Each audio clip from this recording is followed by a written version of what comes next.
Good morning, and thank you very much for inviting me to this conclave. I got to know through the various presentations that you've made today about the service that Pratidin is doing as the fourth pillar of our democracy.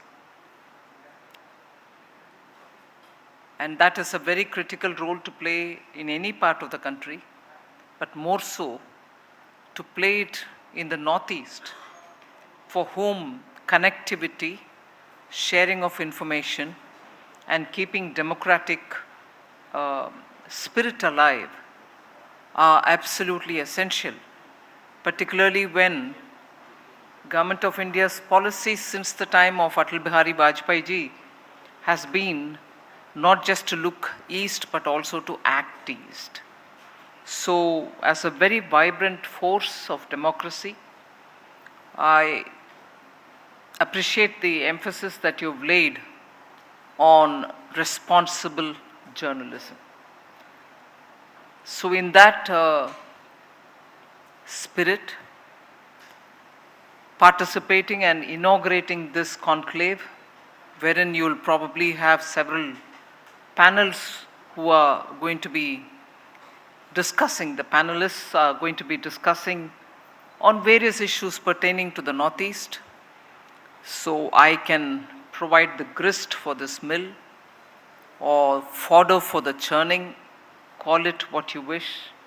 I just want to explain and take this opportunity to put before you the work that has been done, particularly for the Northeast, by the government led by Honorable Shri Prime Minister Modi ji since 2014.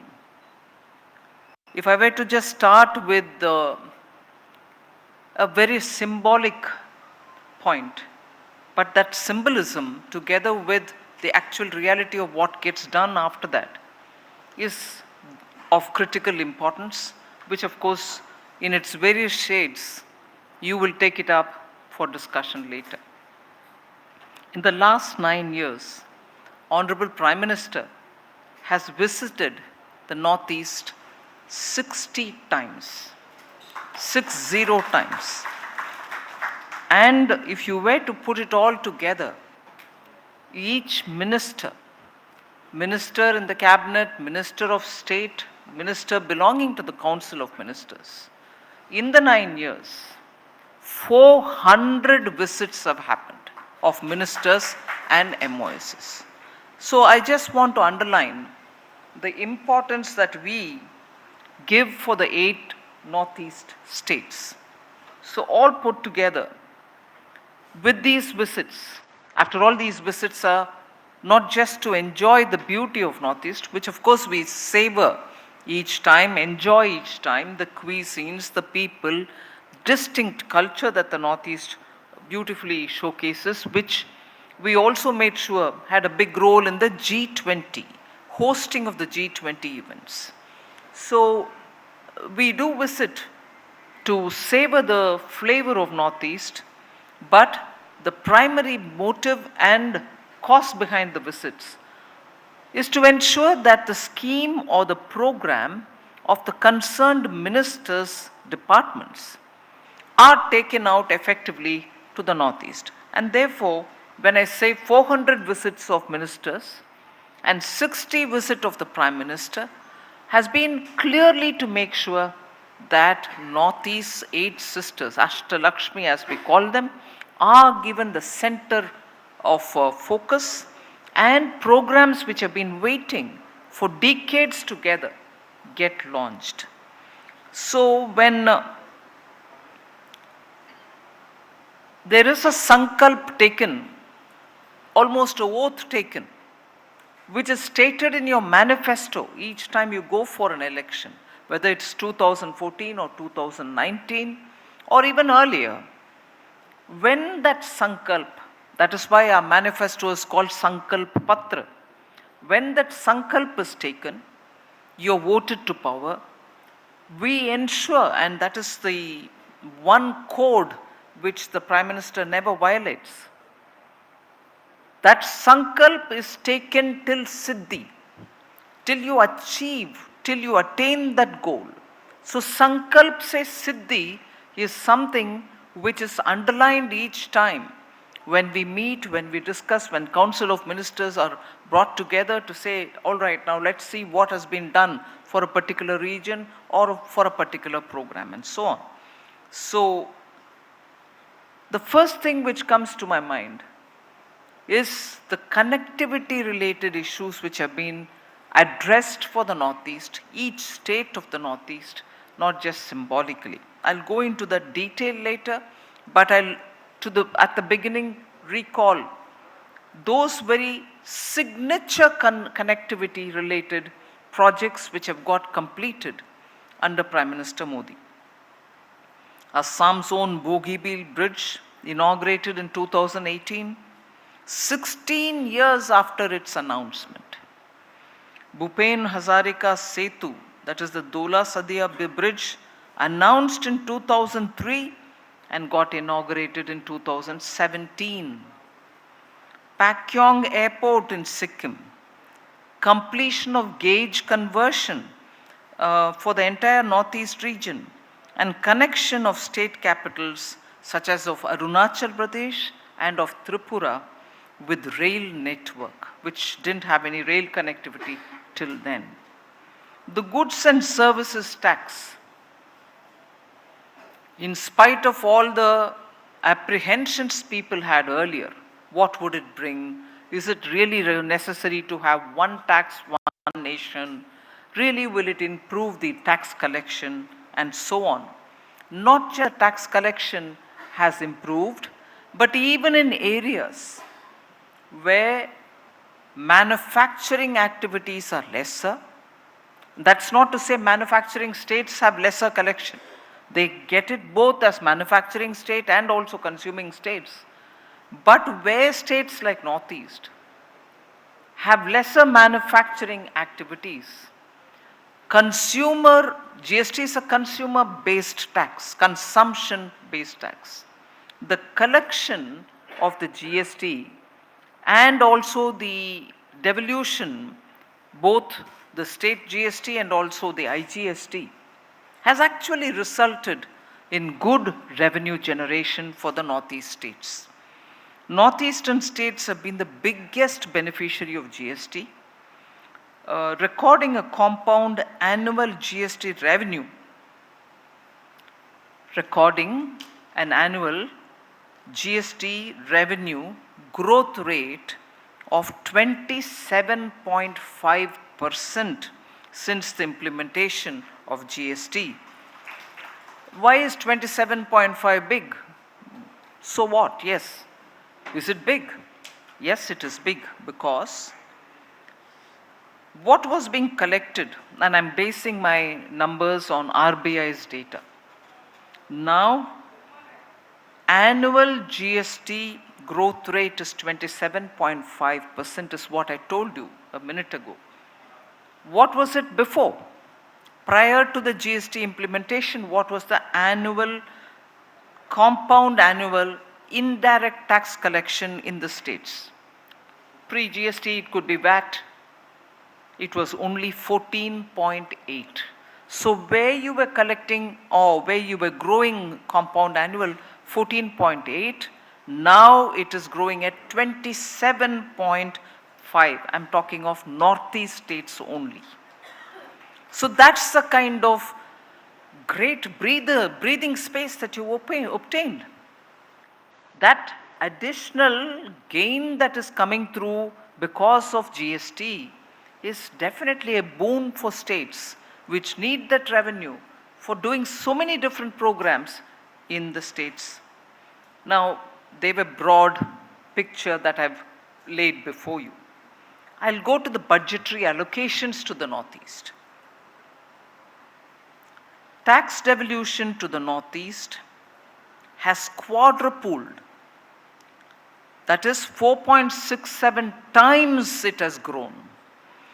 And now it is 5.06 lakh crores between 2014 and 24. That is, I'm giving you figures up to July 2023. It is now 5.06 lakh crores is what I told you. What was it before? I'm accounting from 14 to 23, 2014 to 23. What was it before? Just 1.08 lakh crores. Where is 1.08 lakh crores and where is today 5.06 lakh crores? That's why I said it's grown up 4 times. Tax devolution to Assam increased to 217.71%. It was 64,415 crores.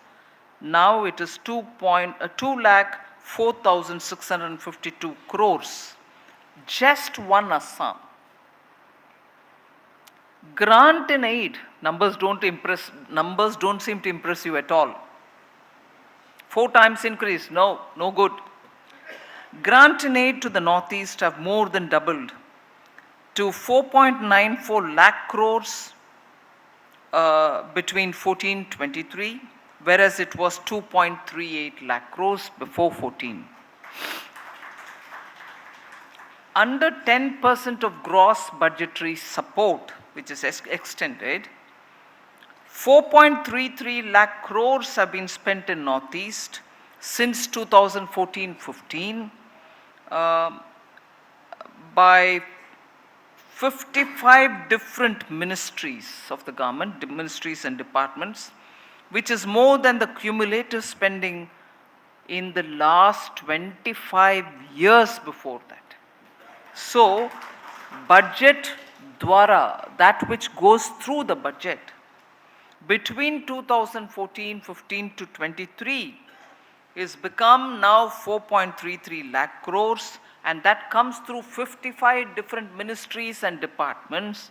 And if you take all the 25 years prior to 14 and put it all together, it is much more than what you have received in those 25 years.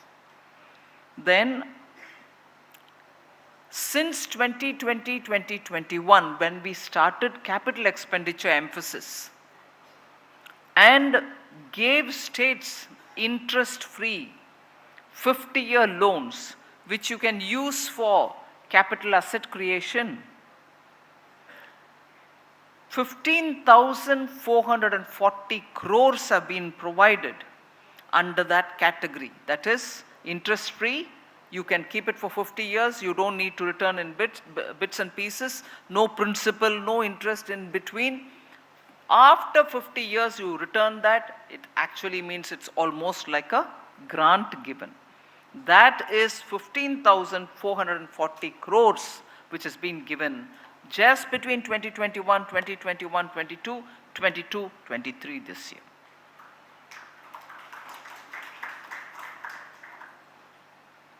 There are of course schemes, I'm not going to go into the details, just for a few sample. PM Mudra Yojana as of 13 September 2023 has received 1.39 am I right in saying this? It has received 73,821 crores in Mudra Yojana, which have been disbursed to the people. Jeevan Jyoti Bima receives 278 crores. Suraksha Bima receives 17 crores. Atal Pension Yojana receives 17 crores. I'm rounding it off. Stand Up alone gets 591 crores. PM Swanidhi gets 1.5 lakh loans sanctioned. So that is the kind of emphasis we've been giving through the government schemes which more to empower people.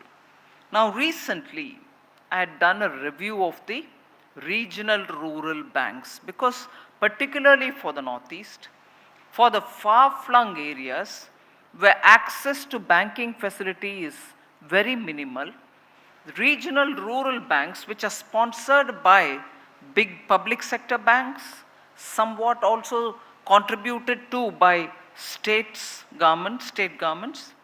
These regional rural banks are spread across all the northeast states. The review that I did is first of its kind. It was held in Tripura. The data which has come out of that is very interesting, and I'm sure you would have your journalists go into details of these to see if there are any new suggestions that can come for the RRBs to function better. We are very inclined to have them lot more active. Their internet facilities, internet banking facilities, and digitized banking facilities are all being strengthened. So I just want to give you, RRBs cater to the banking needs about 38% of people in the rural areas in the northeast. Government of India decided to infuse 10,890 crore of capital in the RRBs between 21-22 and 22-23, and Government of India's share is more than 50% in this. Now, credit outreach programs were conducted not just by the RRBs but also through other banks. In Nagaland, credit worth 220 crores were given. In Sikkim, 3,450 crores also have been sanctioned. So there are several ways through which not just the visits of the ministers, but program-based lending for people who need money to develop their business has been very carefully tailored and taken up. Now, under the self-help groups in the Northeast as well, lot of activities and progress has been made. I'll just highlight a few. The number of SHGs linked with banks in the Northeast has more than doubled. Since 2014, it was 3.16 lakhs of SHG groups in the Northeast in 2014. 3.16 lakh. Now in 2023, we see that number having gone up to 7.93 lakhs of SHGs. So when there is an SHG, many programs of the center can go through them. Women get empowered, activity happens in the ground. The spillover of that actually builds an economic ecosystem, which itself will help uplift the economy. So the emphasis given to the SHGs has shown in the numbers of SHGs which have grown between 2014 and 2023, actually doubled, more than doubled. Now, total savings of these SHGs in the Northeast have also increased, and they've increased nearly tenfold. It was 128 crore in 2014 SHG group savings. That's gone up to 1,270 crores in 2023. These are the actual rural women holding money in bank accounts with which they help their members if they want to do some activity, if they want to purchase an equipment, or if they think there is a necessary expenditure which they have to undertake in the rural, in their family, in the area in which they live. Government money passes these many hands but reaches the ultimate beneficiary, who are the women in the rural areas. So average saving per SHG in the Northeast has increased from 4,073 per group in 2014.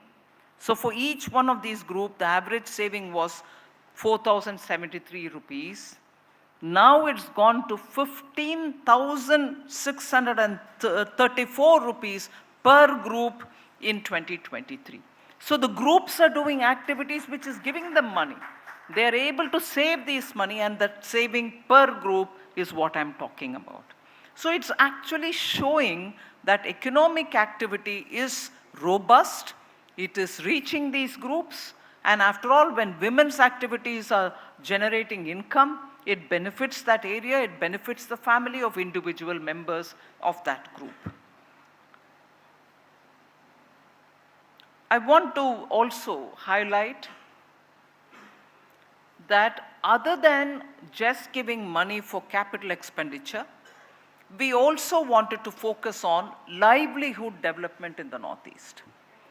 You can undertake several projects, individuals can undertake several projects on their own, but unless there is a program which is flushing in money there, which can generate livelihood opportunities for people, it's not going to directly hit the job or money earning potential of people. So we came up with a well designed program after due consultation with people from the Northeast, particularly involving the chief ministers of Northeast.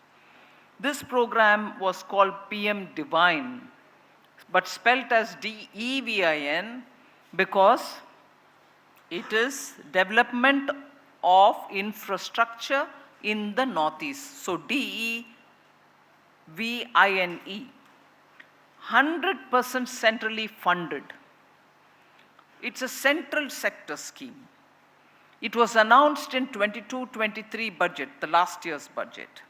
The scheme had an outlay of 6,000 crores for a 4-year period from 22-23 up to 25-26, which will actually bring in it'll bridge the gap in terms of developmental needs. Now, these programs have actually helped. I'm taking random examples. Those who were dealing with bamboo, those who wanted to move the bamboo that was being harvested. And when these bamboo was being harvested, bamboo moves from one place to another, the logistics. And having moved, these bamboo get processed for such products which can become furniture, which can even become agarbatti sticks, or it can be used for producing many usable products like flasks or drinking water glass or whatever. So in the bamboo value chain, everything that gets produced now has been treated comfortably, and PM Divine has gone into that for creation of livelihood. As one example, there are many others that will be brought in. So to develop the road around it for better connectivity, so that this product can move from the place where it is getting harvested, or there are several places from where it gets aggregated, then moves to the place where it's getting processed. So this is one example, but tailor-made such programs in the Northeast for all the states have been funded through PM Divine. I move to the very critical, strategically important, Vibrant Village program. Again for the Northeast, also for Ladakh, also for Uttarakhand, for all those bordering areas, international bordering areas. These total allocation for that is 4,800 crores. Every state has been asked to identify those vibrant villages which are in the international border. Not just connectivity, meaning telephone connectivity, road connectivity, air connectivity, and rail connectivity, not just that. Rail is, if possible, but otherwise all kinds of connectivity. Creating better housing there itself, providing them with water source, and also any livelihood which can be undertaken there itself, so that people don't vacate their villages, move down to places, and keep the borders safe, because there are eyes and ears in the international borders. That program has actually received a lot of attention. Renewable energy is also one of the things that we are providing there. This focuses in 46 blocks abutting northern border and 19 districts of several Himalayan states, inclusive of Sikkim and Arunachal Pradesh. So this gets reviewed by the Honorable Prime Minister every now and then. So it's not as if we've announced it and forgotten. We are actually getting it reviewed by the respective departments as much as PM himself. I myself have visited one such a village in Sikkim, Lachen, if I can remember the name correct. There are externally aided projects also, where we get loans from ADB or World Bank and bring projects to the Northeast. Up to 80% of this project cost is borne completely by the center, and the remaining 20% is what is the counter funding which is expected from the states themselves. 90% of the external component will be passed on, meaning center bears it and passes it on. One little correction. Only 10% of the loan component has to be paid by the state concerned, not 20 as I said earlier, 10%. Now at the moment,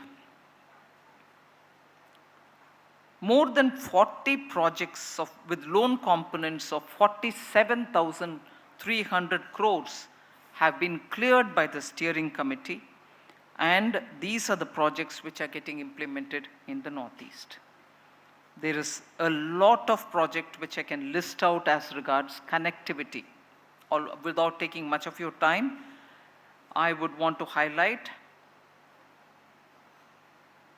7 new airports from 9 operational airports in 2014. There are 16 airports operational in 2023. UDAN scheme has ensured that airports in Rupsi, Tezu, Tezpur, Pasighat, Jorhat, Lilabari, Shillong, Pakyong, Itanagar and Dimapur have all become operationalized. It is in these 9 years that they've become operationalized. So, a total of 64 routes are being operationalized through these UDAN ports. Besides this, 13 major infra projects, engineering projects, related to air infra, cumulatively worth 1,540 crores, are currently being implemented in the Northeast. I'll quickly move on to the railways. The 2023-24, the current year, railway budget for the Northeast is more than 10,000 crores. Then the Prime Minister has inaugurated the Northeast inaugural Vande Bharat Express connecting Guwahati with New Jalpaiguri. And faster train experience is being enjoyed by people. Vande Bharat Express will now connect Ma Kamakhya Temple, Kaziranga, Manas National Park and Pabitra Wildlife Sanctuary as well. Nagaland got its second railway, that is railway station in Shokuvi in August 2022, and that is after a century. Nagaland getting a railway station. It may be the second station for Nagaland, but that comes after a full 100 years. 60 railway stations in the Northeast have been identified for development under the Amrit Bharat Station Scheme. Foundation stone for 508 stations was laid by all over the country, was laid by the Prime Minister. Out of this, 508, which is all over the country, 38 stations are from the Northeast. 19 railway infrastructure projects spanning 1,909 kilometers with an allocation of 80,000 crores are in the pipeline, and furthermore, rail sections of 1,618 kilometers have also commissioned in the Northeast. I quickly move to the roads. That's a story which all of you all are seeing. The connectivity is unbelievable for people who have been to Northeast 9 years ago to see what has happened now. In 2013-14, the total length of national highways in the northeast region was 8,480 kilometers, which has now doubled, and in 2022-23, that is the year which has ended, that has doubled to 15,735 kilometers. That's the extent to which very quickly roads have been ramped up. Waterways is a story of its own. 20 rivers in the northeast were declared as national waterways under the National Waterways Act. So before 2014, there was only one national waterway in the northeast. You know what it means: maintenance, dredging, bringing in new facilities, bunding, making sure that excess water flows properly and doesn't flood. Every such critical component, once it's declared national waterways, is the responsibility of the center, with the cooperation of the state, obviously. So where it was just one national waterway before 2014, it has now become 20 rivers which have been declared, all in Northeast, which have been declared national waterways. Then of course you know that the comprehensive development of river Brahmaputra, NW2, National Waterways number 2, received 474 crores. Totally 5 projects in the inland waterways transport have been approved for 1,126 crores, only for the northeast, that is, one of which is the river Brahmaputra NW2, which gets 474 crores. The river Bharak gets, it is under the Indo-Bangladesh Protocol route, gets 148 crores. Dhansri River and Kopili gets 116 crores. River Pandu Port in Guwahati gets, that is NW2 and NH27, river and highway, together gets 180 crore. And a ship repair facility at Pandu gets 208 crores. These are more in Assam itself. 208 crore for the ship repair facility in Pandu. I'll move to talking about social and agricultural infrastructure. Again, that which will create better ecosystem for economic development and jobs. Recently, the government has launched the National Mission for Edible Oil, the palm oil bit. To increase cultivation of palm oil, its increase itself is 700%. And today you have 3.4 lakh hectares of palm oil growing area. And this is certainly going to bring in self-sufficiency, Atmanirbharta for us. More than 50% of the mission's 9,000 crore outlay is entirely accruing only for the Northeast. Northeast's first AIIMS in Guwahati was inaugurated, and it was built at a cost of 1,123 crores. I'm purposely reading the amounts because the immensity of it within 9 years, as opposed to what would have been earlier any number of decades, is something which proves that this government, led by Prime Minister Modi, is actually walking the talk. We are not just saying we are looking at Northeast, we are acting on Northeast, and Northeast today can have bigger dreams of dealing with the Southeast Asian nations, whether it's going to be grid connectivity, whether it's going to be trilateral highway, which has been pending for a long time, and so on. Vocal for local, one district, one product, I don't want to elaborate on it. There are several more happening like that. Asia's largest cancer care, I want to highlight on this point. In April 2022, Asia's largest cancer care network was launched by the Prime Minister by inaugurating 7 hospitals and laying the foundation stone for 7 more such cancer care centers.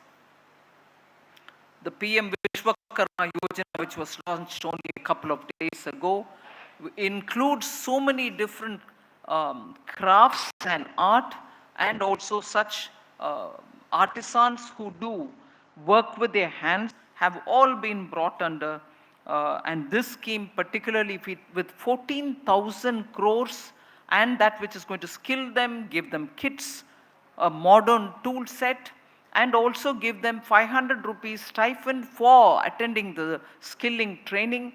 Post that, they will be eligible to get a highly subsidized, in terms of interest, loan for 1 lakh to start with, and after that is repaid, 2 more lakhs totaling 3 lakh will be given to each one of these Vishwakarma. Not Vishwakarma by caste alone, but Vishwakarma who does work like masonry, barbers, carpenters, people like that, who I'm sure the Northeast will immensely benefit from, because such skilled people are in great number in the Northeast. Coming to almost the end of what I want to speak, I want to emphasize on the priority Northeast gets in terms of improving educational infrastructure. The government between 2014 and 23 has spent more than 14,000 crores to promote higher education in the Northeast. 14,000 crore between 2014 and 2023 in the Northeast for promotion of higher education. I'll just give you some examples. 191 new institutes for higher education have been set up. 30% increase in the number of universities set up since 2014. 40% increase in central institutions of higher learning set up again between 2014 and 15. Lastly, more than 10,000 crores under Pradhan Mantri Garib Kalyan Anna Yojana had been spent, and more than 64,000 crores under the National Food Security Act have also been spent, which means people are not remaining hungry. They're getting their basic grains to take care of their families. So the G20, which is something which I started off by saying, have also been hosted in each one of the Northeast states. Not one has been ignored where there were fears or suspicion that, in the Northeast, some states, one of our neighbor can protest, but we went ahead. We had it in states which, like Arunachal, which would have created a bit of a noise, but we still went ahead. So Northeast, in every possible way, has been the priority of Prime Minister Narendra Modi. And I've just put before you a sample of across the board how monies have been spent, how foundation stone and launching of it or inauguration of it have them both happened in the last 9 years. For many activities for which no beginning was there, we laid the foundation. We also made sure that it is launched. It's not as if like some of the projects launched 60 years ago, rail route, bridge, flyover, foundation was laid. It wasn't completed. But that's not Prime Minister Modi's style of functioning. He'll lay the foundation, he'll also ensure it is launched and it is ready to serve people. That's the kind of emphasis we have given for Northeast. I've given you just a sample of what we've done, only to prove that we walk the talk, and in our hearts, Northeast is always present. So thank you very much for giving me this opportunity.